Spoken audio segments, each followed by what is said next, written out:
Coming up on Sports Tavern Talk, through the first 6 weeks in the NFL, there might just be a clear-cut favorite for MVP, and a new team sits number 1 in the power rankings.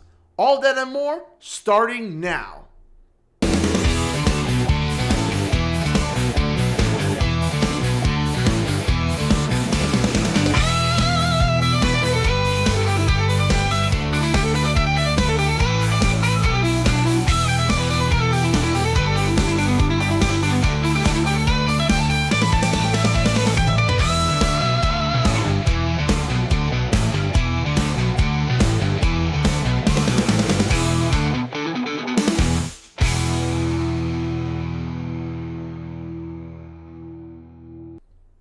Welcome to Sports Tavern Talk. I'm your host, Elijah Loyola. I'm going to be honest here. After what I've seen from Week 6, I'm convinced that 2025 might just be one of the best seasons in recent memory. To prove my point, let's get right into the highlights. We head over to Bank of America Stadium where the Carolina Panthers host the Dallas Cowboys. After both teams score a field goal, we start late in the first quarter, with Bryce Young throwing to his receiver, Territorial McMillan, which the ball goes through his hands and is intercepted by Donovan Wilson, who gets up and returns it near the 25. That turnover would set up a Cowboys touchdown, with Dak Prescott throwing to his fullback, Hunter Lupke, for his first NFL career touchdown, as the Cowboys take the lead. Carolina looking to respond back to the touchdown. Young will fake the handoff and run a screen play to Xavier Legette, and with blocking downfield, he is able to go out of bounds near the 35 after picking up the first down. Next play, Young pitches out to running back Rico Dowdle, who picks up the first down and is looking for revenge against his former team. Second down with Young, time, he's going to find McMillan in the end zone as he finally gets his first career score as the Panthers tie the game. Late in the quarter, Prescott on fourth down steps up and finds his guy George Pickens, who gets the first down and tries to hurdle the defender, but to no avail. Inside the red zone, Prescott drops back and makes a beautiful pass to tight end Jake Ferguson, who has now scored 4 times in the last 3 games. Jumping ahead to the fourth quarter, Dowdle gets the handoff and will make a nice move that puts the Panthers offense inside the red zone. And you know what? Maybe 1 touchdown wasn't enough, so how about 2 touchdowns for McMillan, as he's having his best game by far, and Carolina takes the lead over Dallas. The Cowboys need a play on third down to keep the drive alive, and when Prescott jumping back, he finds Pickens over the middle for the catch, spins away from the tackle, and is running free downfield and goes out of bounds near the 25. That would eventually settle for a field goal for the Cowboys as they tie the game at 27. With a little over 4 minutes left, Young throws a quick rollout pass to Tommy Tremble in open space as he tries to hurdle a man and goes out of bounds at the 45-yard line. Jumping past the 2-minute warning, Trevor Etienne will get the handoff and easily get the first down. Dallas has no timeouts remaining, so Carolina can now run the clock and use their final timeout to set up the game-winning field goal, as the Carolina Panthers now get the upset win with a final score of 30-27. Moving on to Lucas Oil Stadium, we have the Colts taking on the Cardinals. Sitting in the second half of the game, Jacoby Brissett was able to find Bam Knight on a check-down pass and was brought down at the 41. On 3rd and goal, Brissett finds tight end Trey McBride in the end zone as Arizona takes a 17-14 lead. After the score, Daniel Jones starts the drive off by finding wide receiver Michael Pittman Jr. as he gets the first down near midfield. The next play, Jones will fake the handoff and he'll check it down to Jonathan Taylor, who breaks the tackle and gets a first down into Arizona territory. It would be all for naught as they do get a field goal to tie the game at 17. Michael Badgley is the new Colts kicker, with Spencer Schrader out for the year with an ACL tear.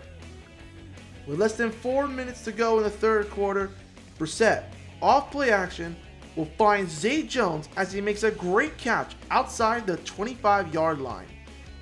Sitting with a first down inside the 15, Brissett finds Greg Dortch as he uses his breakaway speed to find the corner of the end zone and score the touchdown.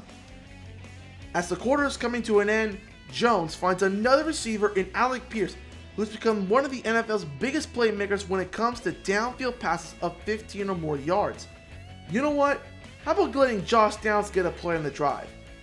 Downs makes a great catch in the back of the end zone and holds on after taking a big hit and gets up dancing like it's nothing. Indy was then able to tie the game at 24.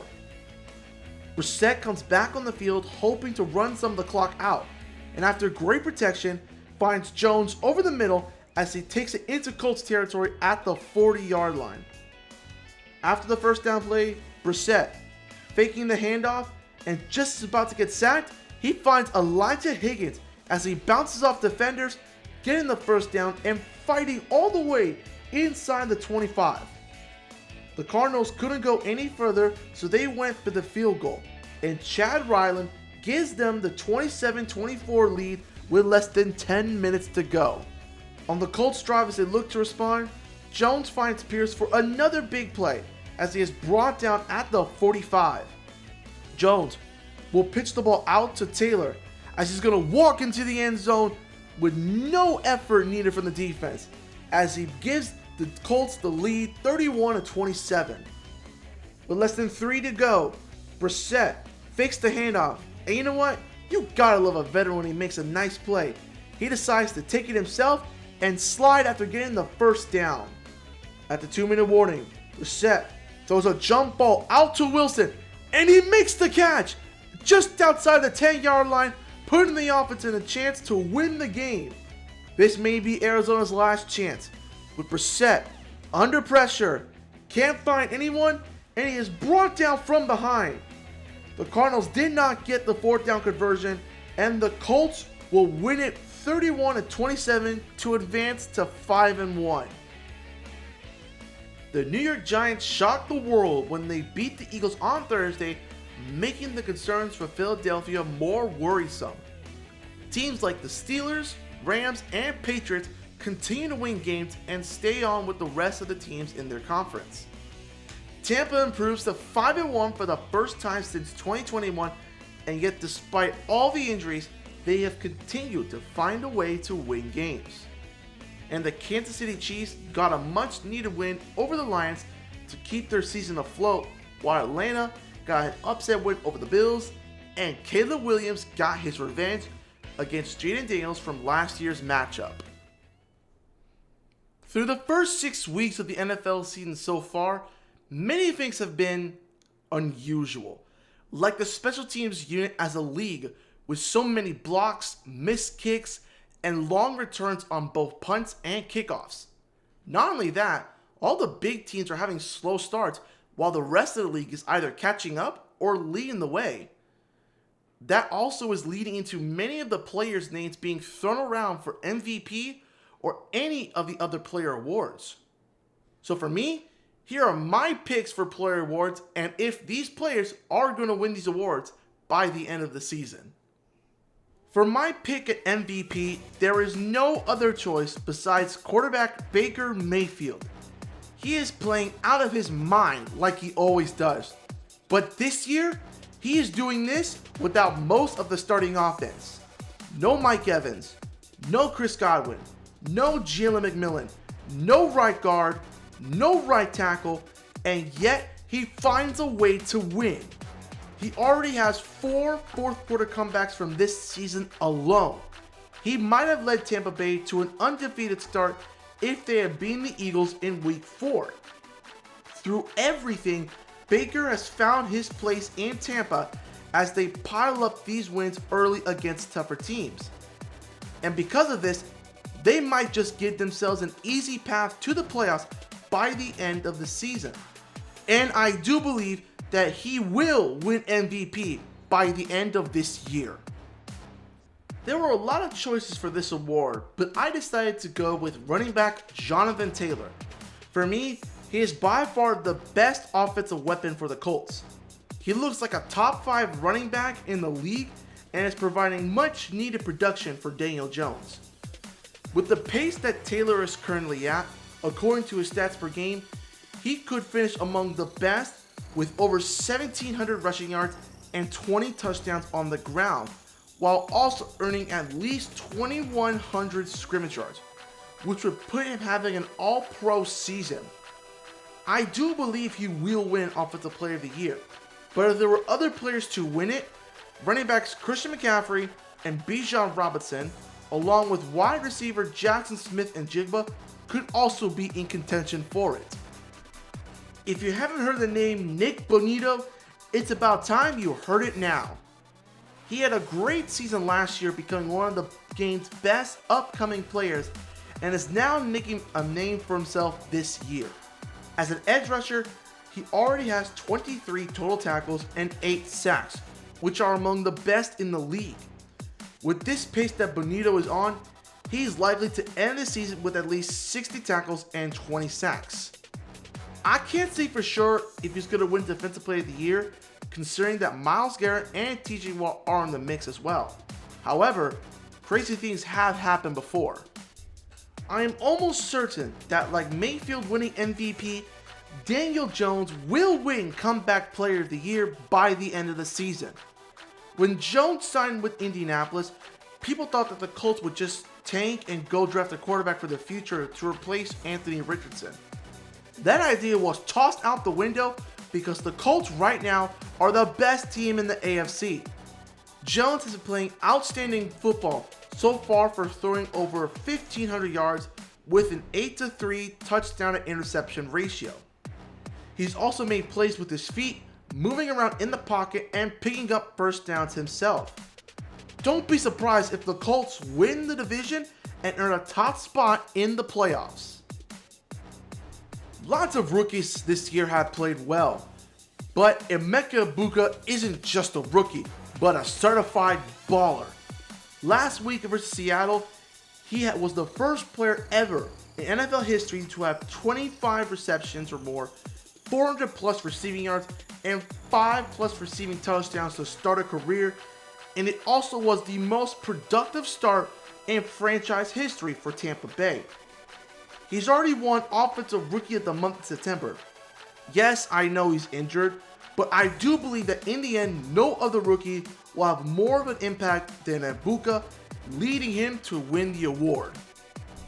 To me, this was a hard choice, but I decided to lean towards Giants rookie Abdul Carter.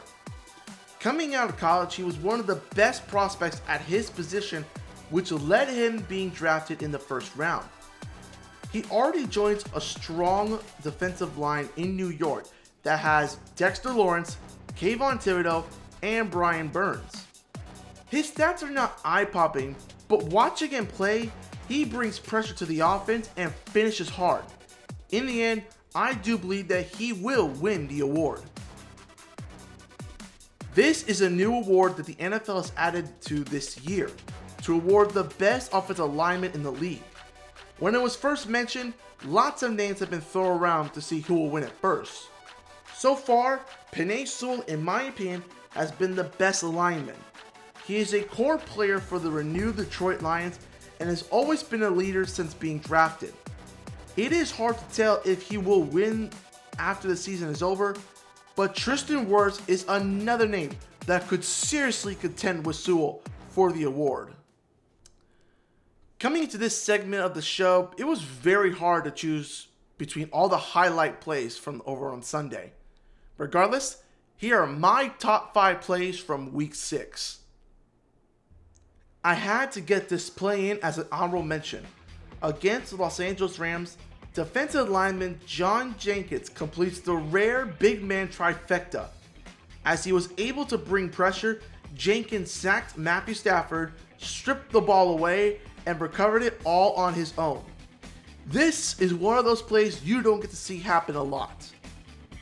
At number 5, with the Los Angeles Chargers down by 1 point, Justin Herbert breaks away from a sack and finds Ladd McConkey, but what makes the play so crucial was his ability to break the tackle and find the open space to set the offense up inside the 20.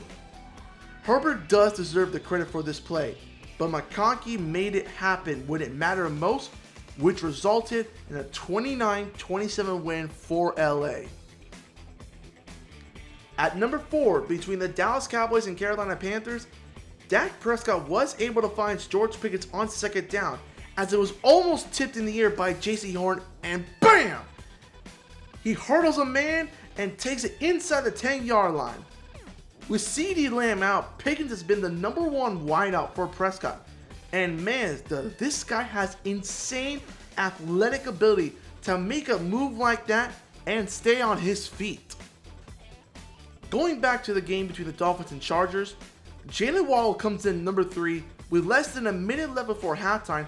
Tua takes a shot at Waddle and he bobbles the ball, but somehow makes the catch, sliding on his back and out of bounds. Looking at the replay, he never had full control of the football, and yet with that level of concentration, he hangs on while still in bounds and slides out untouched. Just a terrific play made by the star player. Heading to Tampa Bay at number 2, on 3rd and long for the Buccaneers offense, Baker Mayfield drops back and nope! He somehow escapes a sack from 2 players, pumps not once, but twice, breaks a tackle, and reaches for the first down. I feel like Baker Mayfield just has this every time where he has, no matter the injuries or the doubts, he just wants to play football and finds a way to bring more fuel to the fire with that chip on his shoulder. He is definitely one of those guys you just want to root for. And at number 1, Jamar Chase makes one of the best catches of the season, with Joe Flacco throwing to the end zone on 4th down, and Chase makes the grab for the touchdown with the defender on top of him. Nixon plays great tight coverage and likely the best receiver in the league, but in the end, he could not stop him even if he wanted him to. It is now time to go over the weekly power rankings in the NFL, and as it stands now, there is a shakeup near the top of the rankings. Starting at the bottom, it is almost the same between numbers 28 and 32, just a little change around that. But after that, the Giants, Panthers, Falcons, and Bears all move up after winning big games in week 6. The Ravens continue to fall as they drop to 1-5 on the year. Even if Lamar Jackson comes back, he alone will not solve the problem. This is where things start to get interesting. The New England Patriots make their debut into the top half at number 16. The Jags, Niners, and Commanders drop after falling short in their losses. Seattle comes back into the top 10 with a win, and Pittsburgh moves up after improving to 4-1. The Colts have now reached top 5 territory, and with the Lions, Eagles, and Bills losing, Tampa Bay catapults itself up to number 1 as they look like the best team in the league so far. That's it for today. Tune in for another episode on Sports Tavern Talk, and for more news on highlights, make sure to follow me on YouTube, Instagram, and X. And to all you sports fans, I will see you next time.